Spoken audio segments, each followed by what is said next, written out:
So in this video, we're going to look at the equations for one-dimensional motion under constant acceleration. So when the acceleration is constant, that means the average acceleration is going to be equal to the instantaneous acceleration. And also the velocity, that means the velocity is going to be changing, increasing or decreasing at a constant rate.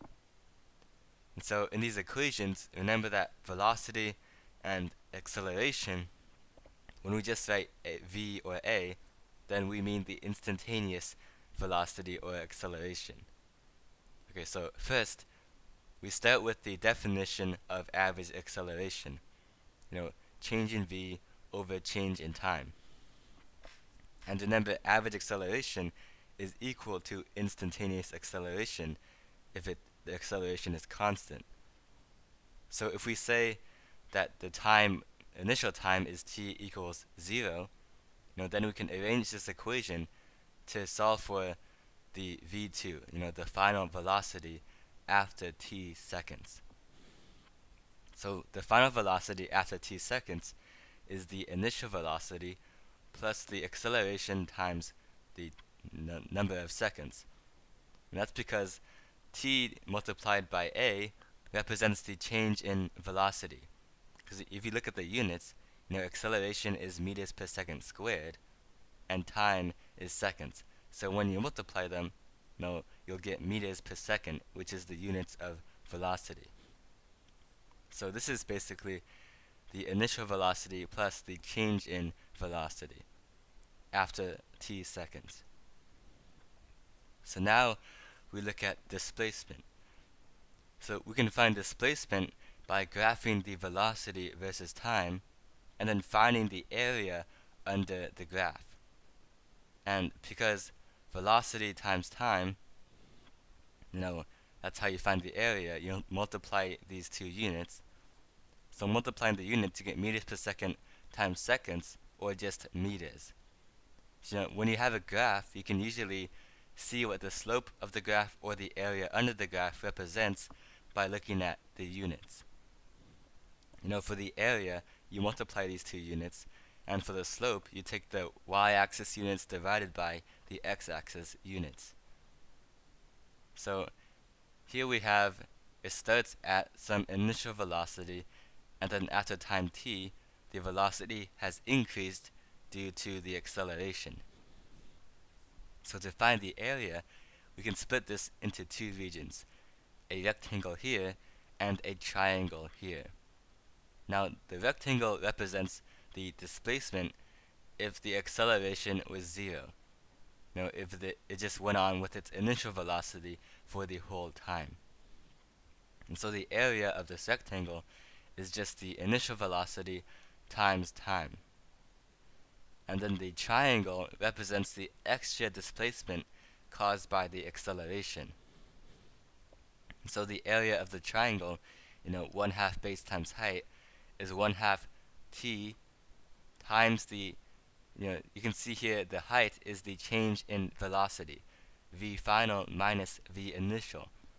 But we also know that a change in velocity is equal to acceleration times time. So the area of this triangle is 1/2 at times t again, or 1/2 at squared. So during this time interval, the total displacement is initial velocity t plus 1/2 at squared. And we represent the displacement with the delta x. Remember, all these are along one line. So if it was on the y-axis, you'd use delta y.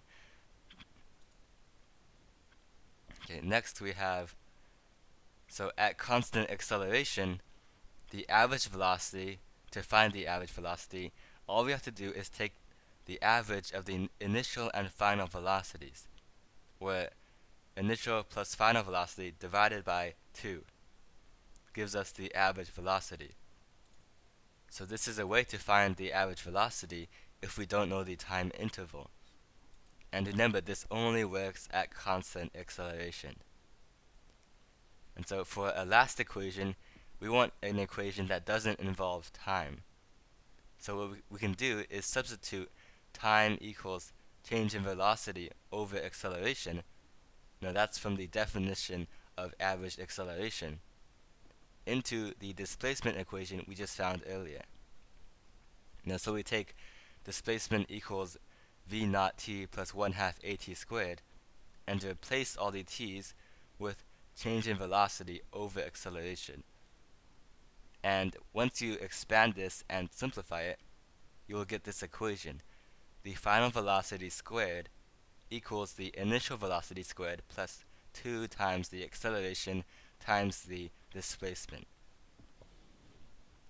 Okay, so a common type of problem is an object in free fall. And that means it's just falling through the air. And so the only acceleration on the object will be that of gravity, which is always 9.8 meters per second squared for any object near the Earth's surface. So we have a constant acceleration of 9.8 meters per second squared, which we symbolize with g. Okay, so we have a ball and we throw it up at the edge of a cliff with an initial speed of 15 meters per second. And then it falls back down below the cliff.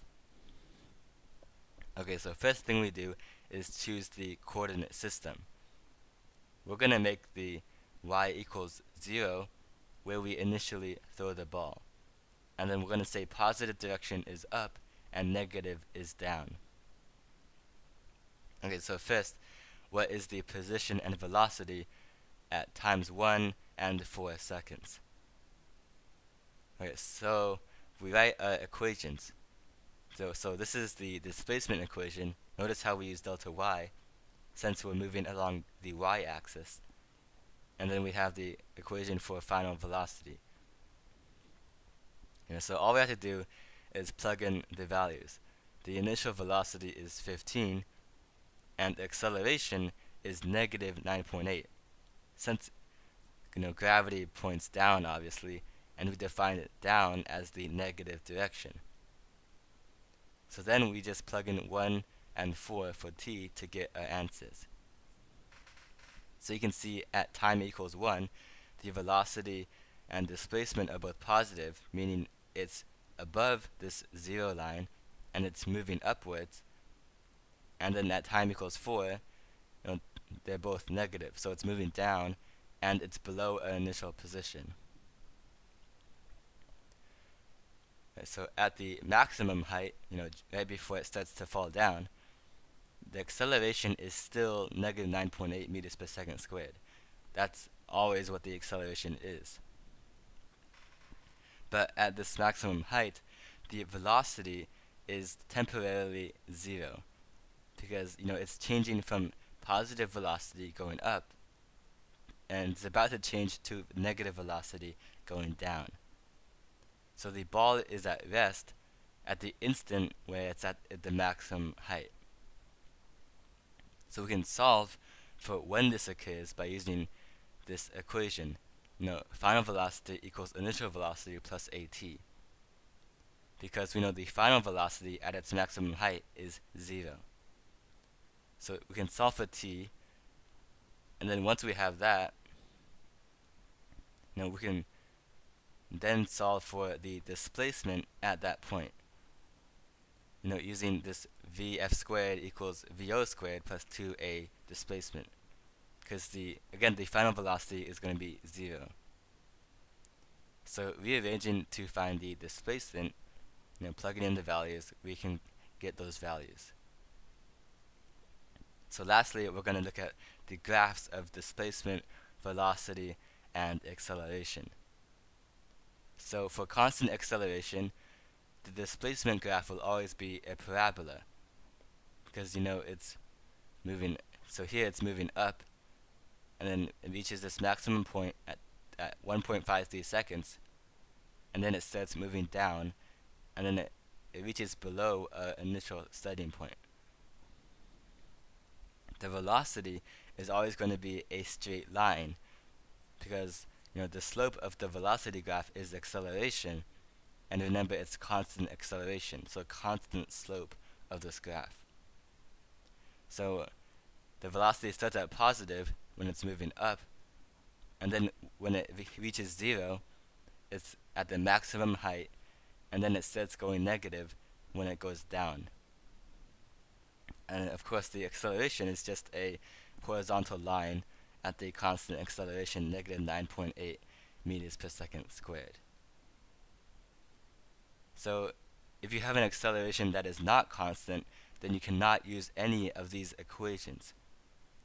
So you'll mostly have to use differentiation or integration to find the position, velocity, or acceleration. So the velocity function is the derivative of the position function, and the acceleration function is the derivative of the velocity function. And for integration, you just use the area under the curve that we already talked about.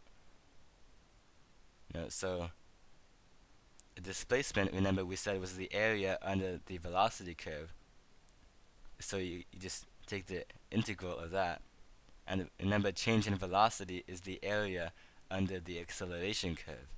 So we just use these if the acceleration is not constant.